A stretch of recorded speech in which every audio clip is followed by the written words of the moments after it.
Une molécule est formée d'atomes liés les uns aux autres par une liaison chimique. Une molécule est électriquement neutre. Pour écrire la formule d'une molécule, on utilise la formule brute. La formule brute indique la nature et le nombre de chaque type d'atome qui constitue la molécule.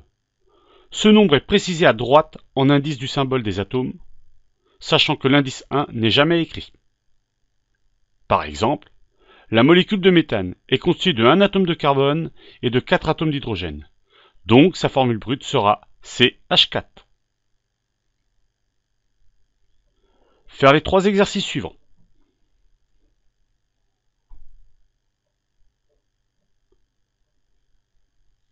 À l'aide de différents modèles moléculaires, nous allons chercher combien de liaisons peut donner chaque type d'atome. On constate que l'atome d'hydrogène, qui est une sphère de couleur blanche sur les modèles moléculaires, ne donne qu'une seule liaison.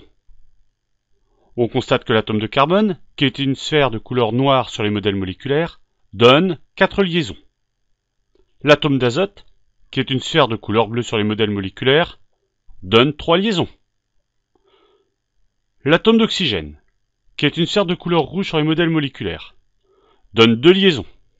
Enfin, l'atome de chlore, qui est une sphère de couleur verte sur les modèles moléculaires, ne donne qu'une liaison.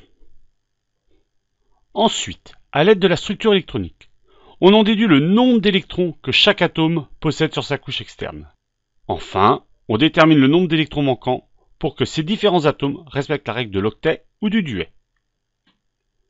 Il manque donc un électron à l'atome d'hydrogène pour respecter la règle du duet. Pour respecter la règle de l'octet, il manque 4 électrons à l'atome de carbone, il manque 3 électrons à l'atome d'azote, il manque 2 électrons à l'atome d'oxygène, et enfin il ne manque qu'un seul électron à l'atome de chlore. On constate alors que 2 lignes du tableau sont similaires. Ce sont celles du nombre de liaisons et celles du nombre d'électrons manquants pour respecter la règle de l'octet ou du duet. On en déduit qu'un atome aura autant de liaisons qu'il lui manque d'électrons pour respecter la règle de l'octet et celle du duet. À l'aide de la règle de l'octet, on en déduit qu'un atome de soufre aura 2 liaisons, un atome de phosphore aura 3 liaisons et un atome de fluor aura une liaison. Dans les molécules, les atomes mettent en commun des électrons de leur couche externe. Les électrons mis en commun par 2 atomes sont considérés comme appartenant à ces 2 atomes. La mise en commun de 2 électrons par 2 atomes voisins, 1 électron par atome, entraîne la formation d'une liaison covalente. Cette liaison est schématisée par un trait. Étudions le cas de la molécule d'eau de formule brute H2O. L'atome d'oxygène possède 6 électrons sur sa couche externe. Chaque atome d'hydrogène possède 1 électron sur sa couche externe. On met en commun un électron de la couche externe de l'oxygène avec l'électron de la couche externe d'un des atomes d'hydrogène. Cela entraîne donc la formation d'une liaison covalente entre l'atome d'oxygène et un des atomes d'hydrogène. Cette liaison est symbolisée par un trait. On fait de même pour le deuxième atome d'hydrogène.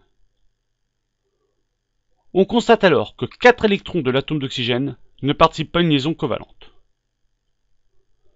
Ces électrons qui ne participent pas à une liaison covalente sont regroupés 2 par 2 sous forme de doublet non liant. Ce doublet est schématisé par un trait. Quand 2 atomes mettent en commun 4 électrons, on forme une liaison covalente double. C'est ce qui se passe pour la molécule de dioxyde de carbone. Quand 2 atomes mettent en commun 6 électrons, on forme une liaison covalente triple. C'est ce qui se passe dans la molécule d'éthylène. Nous allons maintenant détailler la méthode qui va permettre de construire la structure d'une molécule à partir de sa formule brute. Premièrement, faire la liste de tous les types d'atomes qui interviennent dans la molécule. Deuxièmement, écrire la structure électronique de chaque atome. Troisièmement, en déduire le nombre d'électrons de la couche externe. Quatrièmement, trouver le nombre de liaisons covalentes que chaque atome doit établir pour respecter la règle de l'octet ou du duet. Cela correspond au nombre d'électrons que chaque atome doit acquérir pour respecter ces règles. Cinquièmement, représenter tous les atomes avec des points autour, symbolisant leurs électrons externes. Sixièmement, placer les liaisons covalentes de façon à ce que chaque atome en établisse le bon nombre. Septièmement, Les électrons qui ne forment pas de liaison sont associés 2 à 2 et forment des doublets non liants. Dans cette application, nous allons trouver à l'aide de la méthode décrite précédemment la structure de la molécule de propane, C3H8. Tout d'abord, grâce à la formule brute et à la structure électronique de chaque atome, nous pouvons déterminer que chaque atome de carbone pourra donner 4 liaisons covalentes et que chaque atome d'hydrogène pourra donner une liaison covalente. Ensuite, on dessine chaque atome avec ses électrons sur sa couche externe, soit 4 électrons par atome de carbone et un seul électron par atome d'hydrogène.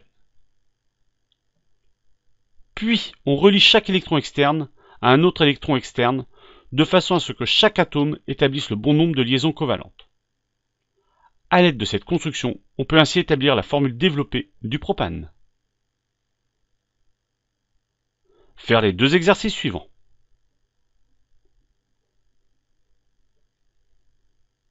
Pour mieux comprendre la structure d'une molécule, on utilise à la place de la formule brute, une formule développée. Dans la formule développée, toutes les liaisons entre les atomes sont représentées. Afin d'alléger l'écriture de la formule développée, on utilise une formule semi-développée. Toutes les liaisons entre les atomes sont représentées, sauf celles concernant l'hydrogène. Faire l'application suivante. Avec une même formule brute, nous pouvons avoir plusieurs arrangements possibles des atomes. Ce sont des isomères. Par exemple, l'éthanol et le méthoxyméthane ont la même formule brute, C2H6O, mais des formules semi-développées différentes. Des molécules de même formule brute, mais qui ont des enchaînements d'atomes différents, donc des formules semi-développées différentes, sont des isomères. Les isomères ont des noms, des propriétés physiques et chimiques différentes. Donc, pour décrire la structure d'une molécule, il faut écrire sa formule semi-développée.